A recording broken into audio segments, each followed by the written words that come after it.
ebe a mara ụlọ ụzọ aha m wụ mezuru ike Okwuchukwu. Awụ m onye Enugu. Ihe m na-ekwu okwu mmụọ na okwu eziokwu. I come every day to speak about the deep and the ancient things, the things that has happened to our forefathers in the past. I talk about ancestral truth. I talk about things that common people don't understand. I talk about histories. I talk about happenings that will happen in the next 10, 20, 50, 100 years ahead. I talk about the things that has happened 100 years back. I am he that has been before, he that is today, and he that will forever be. I have lived before and I am living now, and I will live in the future because I will never die. I am Ubezuriko Kuchukwu. I'm an intelligent, smart young man. I am not supposed to be here. These things that happen to me today are not by my own makings and my own callings. They were ordinations from my ancient people that this is the life I'm going to live. And even though I try to live a different life, they've been working their way to make sure that I live this life that I'm living today. By right, I am supposed to be in University of California studying for my master's degree in agricultural economics and policy making as a tool for modern development. But they blocked the road. But I am here. And I am here to preach the gospel. What is the gospel we preach about? It is about the gospel of the revelations of the things that has happened in the past. It is about the revelation of ancient truth, of the lies that were told to us by the white man, by the invaders, by the cave dwellers. Maka na ndị Igbo bịa fuo ụzọ. And mgbe anyị furu ụzọ ka anyị ji nọrọ n'ebe anyị nọ today, we lost our way as black people. Even though you think that we were dark people who never saw light and that we never knew anything, because the white man brought you their own modern technology and sciences, does not mean that we were not developing modern sciences and technologies. No. We had ancient carvings, we had ancient artifacts and science works. We were not living in the cave as the white man told you, and we were already doing brain surgeries and delivering our children healthy and living longer than we live today before the white man came. We had houses over our head and we had a farming system that worked for us. And what was very important to the African man is not what we call pleasure today, but that we lived and our generation survived over time.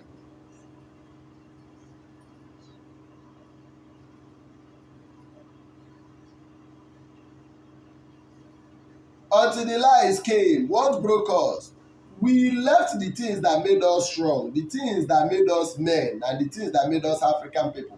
And we chose the white man's way. Instead of to choose his technology, to choose his science, to choose his education, we even chose his God and forsake our own God because we said they are dirty, filthy rags, that they take blood. Whose blood? Were they taking your blood? You think the white man does not make sacrifices? You think this blood they are scared of, the white man does not use it? What do you know about the ideas that bring sciences and development? What do you know about the omnipotent knowledge? What do you know? Because you think you know, but you've lost your way and you don't know. And those that know, you hate those that know. Because you think those that know are your enemies, not knowing those that know are your brothers. Until you lose your path, and the time is coming when you will know that those things you think you know, you don't know anything. We lost our way. Mmụọ na-ekwu, odigiri na-ekwu, ogbugbu na-ekwu, mmụọ etochi na-ekwu, mmụọ mara m. I am not the one that called myself to this journey. And I am not a native doctor that needs to tell you, come let me prepare charms for you or let me do this for you. But I'm a modern oracle. I'm a modern and an ancient intellectual machine. I am an ancestral intelligence, a man that knows because I know. And I've read the white man models, and I've read his stories, and I've read his history, and I continue reading the white man, and I've read the black man, and I've read the white man's education, and I know. And I know that the only way to survive as an Igbo man is to have an integrity. For integrity is the strength of your power.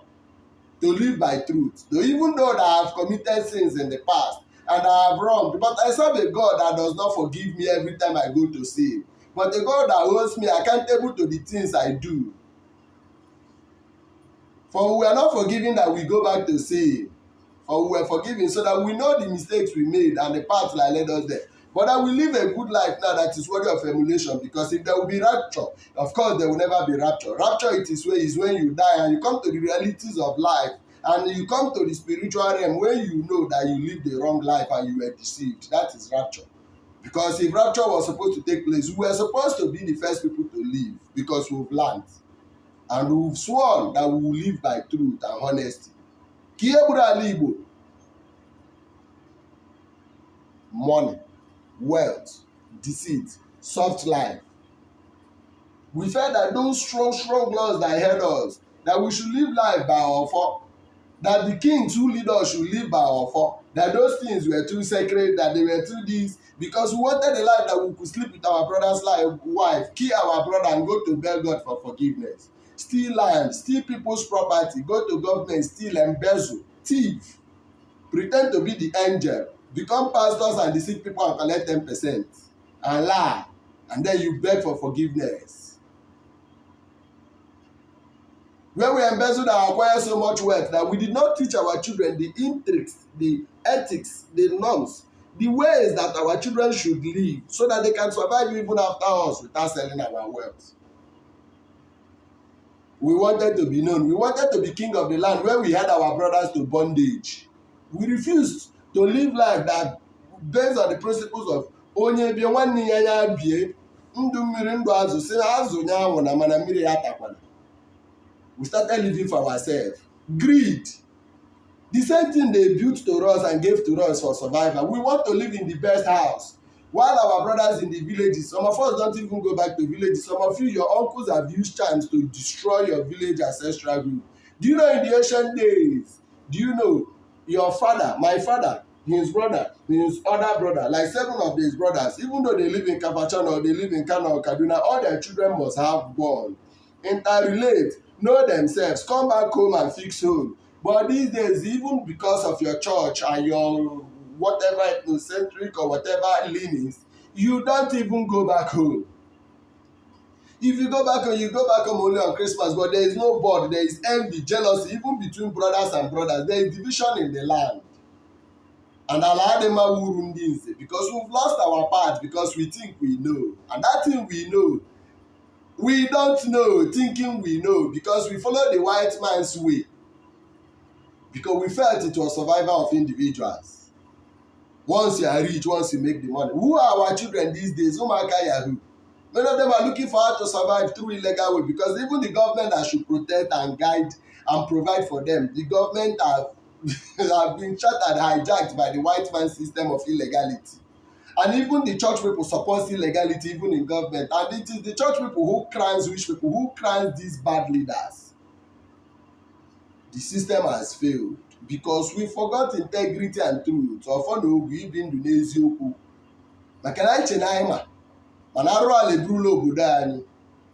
I look at Igbo people and the frivolities and the things they call life, and I laugh at them, what we think we know about life is not what life is all about. Because ọ bụ na ịmara ịmara, maka na ọ bụ na itinyere anya n'ala ị gaghị ama ihe na-eme n'ime mmiri n'ala. Maka na ndị Igbo na-ebizi ndụ na-efe efe n'elu elu na-achọgharị men who do not have pussy men, pussy boys, men who are controlled by women. And the women felt okay that they want to bring them to a generation of where men and women are equal. If you cheat on me, I cheat back. Because the women felt that if they go to the church, why is it that many women are the people who occupy churches? Because they feel it is the soft way to drag the men from the traditional ways that they lived to live before. Because the women felt they were held under bondage. So they scattered the men. And men do not even have strong control over themselves these days. Men who are ready to die because of women, who see asses and kill fellow men. Men who do not even have control over women. Men who do not even have control over their communities and over their strength. Men who do not know how their tomorrow or today will look like. I have passed through pain and suffering. This journey is not an easy road, but it is the building process that will keep me to where I am today and teach me the things that I should know as an Igbo man. Ndị Igbo, anyị furu ụzọ. We lost our way. Ala Igbo, we lost our way. We lost our way. We are not supposed to be here. Look at how we are treated in the Nigeria. Look at how we are treated in this contraception that we should be stakeholders, because we are the most intellectual, most advanced, most traveled, most industrious and very hardworking people. But we've been scattered Disunity because of what? Ego. Too much pursuit and greed. Because we welcome the new God. And this new God has stripped us bare naked and we don't have integrity and dignity before even other nations. And that is why our brother is head bondage and nobody is talking, because criminality has covered the land. Because even the ones we call leaders are not leaders. They are criminals. They are criminal leaders. And Igbo, you've lost your way. And the earlier you come back, the better for you. Aham ume zuru ike. Ume ya zuru ike. Okwuchukwu. Ahụ m onye ofilite, onye mgbidi, onye ọgụ, onye Enugwu. Mmụọ mara m, mmụọ ndị be anyị mara m, mmụọ nna m ha mara m, mmụọ nne m ha mara m. My mother wu ndị Anịọcha. Anịọcha dị na Delta State, Okwuọba. My grandmother wu onye Abụnọ. Mmụọ ndị Abụnọ mara m, mmụọ ndị Okwu mara m, mmụọ ndị mara m buru ibu, mmụọ ndị na-arụ m ọrụ buru ibu. And what have they called me for? Man, even though you pursue earthly things, pursue after godliness, pursue after truth, pursue after integrity, pursue after following ancestral ways and living like the way Igbo men used to live in the olden days. And this truth I will uphold like this offer in my hand. And any day I'm tested or questioned, I will continue holding this offer and saying, I chose this path even though it is hard, but I will never leave from this path. Maka na ije ọfọ wụ ije ndụ. Onye na-ejide ọfọ na-ejide ndụ ya. A sị ka ọ dịrị ụnụ na mma n'abalị taa. Ka ọ dịkwanụ mgbe ọzọ ka mgbe a ga-ahụ oge ọzọ ga-adịrị ụnụ mma na eke na orie na afọ na nkwọ. Na ihe niile dị mma ga aga n'ụzọ ụnụ. That even though we don't tell you miss this and miss this, and your enemies will scatter. Miss this and miss this, and new month's glory will come to you. Miss this and miss this, and you become wealthy. No, we will tell you about the ways we missed our way, and that if we correct our ways, things will get better for us. We are not magicians. I am not a dibia. I don't do juju for people. I teach you how to go and correct the errors in your house. Ka ọ dịkwa n'oge ọzọ, ọ dị n'okwu n'ọfọ ise.